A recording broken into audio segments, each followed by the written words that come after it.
Le livre du ciel, tome 21, 16 avril 1927.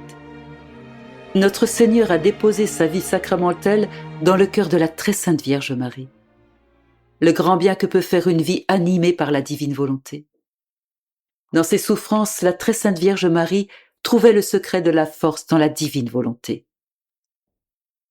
Je faisais l'heure où Jésus institua la très sainte Eucharistie, et se manifestant en moi, il me dit : Ma fille, lorsque j'accomplis un acte, je commence par regarder s'il existe une créature en qui je peux déposer cet acte, quelqu'un capable de prendre le bien que je fais, de veiller sur lui et de le protéger.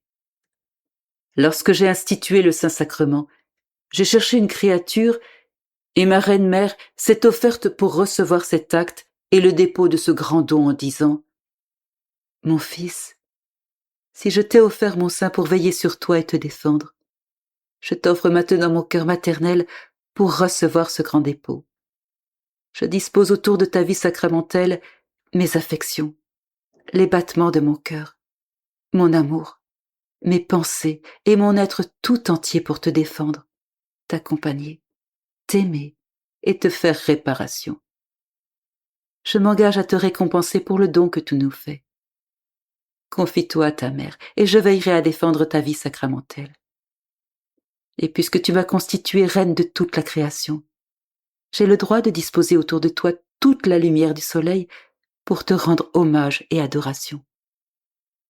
Je place autour de toi pour te rendre amour et gloire les étoiles, le ciel, la mer et tous les habitants de l'air. Assuré de savoir où placer le grand dépôt de ma vie sacramentelle et faisant confiance à ma mère qui m'avait donné toutes les preuves de sa fidélité, j'instituai le très saint sacrement. Elle était la seule créature digne d'en avoir la garde, de le défendre et de faire réparation pour mon acte. Tu vois donc que lorsque les créatures me reçoivent, je descends en elles accompagnée des actes inséparables de ma mère, et c'est uniquement à cause de cela que je peux supporter ma vie sacramentelle. C'est pourquoi il est nécessaire, lorsque je veux opérer une grande œuvre digne de moi, que je commence par choisir une créature afin d'avoir premièrement un lieu où déposer mon don, et ensuite d'obtenir réparation. C'est la même chose dans l'ordre naturel. Si le fermier veut semer, il ne répand pas ses graines au milieu de la route. Il commence par chercher une parcelle, puis il travaille la terre, il creuse des sillons avant de semer. Et pour que sa semence soit en sécurité, il la recouvre en attendant avec impatience la récolte en échange de son travail et des grains qu'il a confiés à la terre. C'est ce que j'ai fait avec toi. Je t'ai choisi, préparé, puis je t'ai confié le grand don des manifestations de ma volonté. Et tout comme j'ai confié à ma mère bien-aimée le sort de ma vie sacramentelle, j'ai voulu te confier à toi aussi le sort du royaume de ma volonté. Je continuais à penser à tout ce que mon Dieu bien-aimé avait fait et souffert dans le cours de sa vie. Et il ajouta :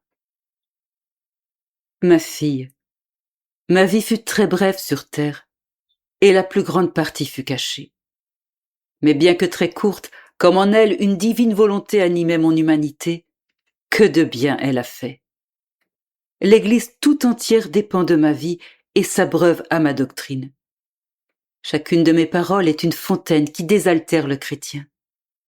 Chaque exemple est plus qu'un soleil qui illumine, réchauffe, enrichit et fait croître les plus grandes saintetés.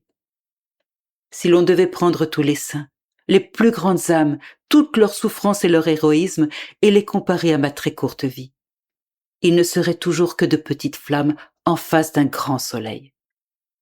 Et comme la divine volonté régnait en moi, toutes les souffrances, les humiliations, les confusions, les oppositions et les accusations de mes ennemis au cours de ma vie et de ma passion ont servi à leur humiliation et à leur plus grande confusion. Comme la divine volonté était en moi, ce qui arrivait était comparable à ce qui se passe avec le soleil lorsque des nuages s'étirent dans le ciel et semblent vouloir obscurcir la surface de la terre en masquant momentanément l'éclat de la lumière solaire. Le soleil se moque des nuages, car leur existence dans l'air n'est pas éternelle. Leur vie est passagère, et un léger souffle de vent suffit à les disperser, alors que le soleil est toujours triomphant dans la plénitude de sa lumière qui domine et remplit toute la terre. Il en est de même pour moi. Tout ce que mes ennemis ont pu me faire et ma mort même, c'était autant de nuages qui recouvraient mon humanité. Mais quant au soleil de ma divinité, il ne pouvait l'atteindre.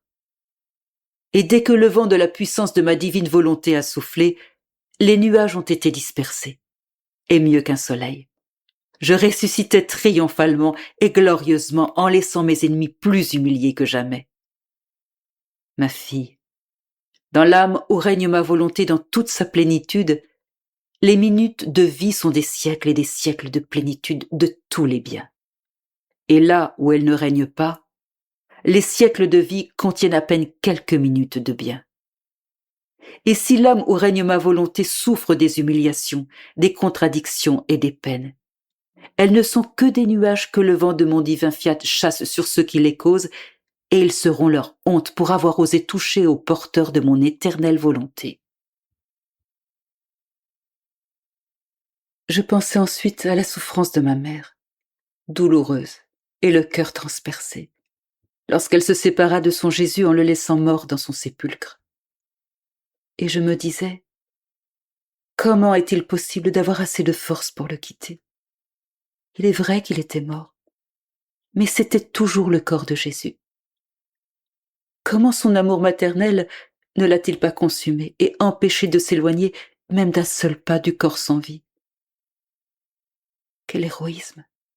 Quelle force!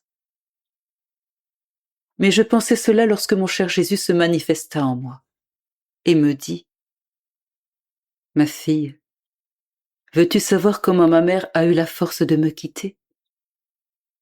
Le secret de sa force était dans ma volonté, qui régnait en elle. Elle vivait d'une volonté divine, non humaine, et elle avait par conséquent une force incommensurable. Or tu dois savoir que lorsque ma mère transfixée m'a laissé dans le sépulcre, ma volonté l'a gardée immergée dans deux mers immenses, l'une de douleur et l'autre plus vaste de joie et de béatitude. Et si la mer des douleurs lui faisait souffrir tous les martyrs, l'autre mer de joie lui donnait le bonheur et sa belle âme me suivait dans les limbes pour participer à la fête organisée pour moi par les patriarches, les prophètes, sa mère et son père et notre cher Saint Joseph. Par ma présence, les limbes sont devenues un paradis. Et je ne pouvais faire moins que lui permettre, à elle qui me fut inséparable dans mes douleurs, d'assister à la première fête des créatures. Sa joie était si grande qu'elle eut la force de se séparer de mon corps pour se retirer et attendre l'accomplissement de ma résurrection et l'achèvement de ma rédemption. La joie la soutenait dans son chagrin, et son chagrin la soutenait dans sa joie. Quiconque possède ma volonté ne peut jamais manquer de force ni de joie, et a tout à sa disposition. N'en fais-tu pas toi-même l'expérience lorsque tu es privé de moi et que tu te sens consumé? La lumière du divin fiat forme alors sa mer de bonheur et te donne la vie.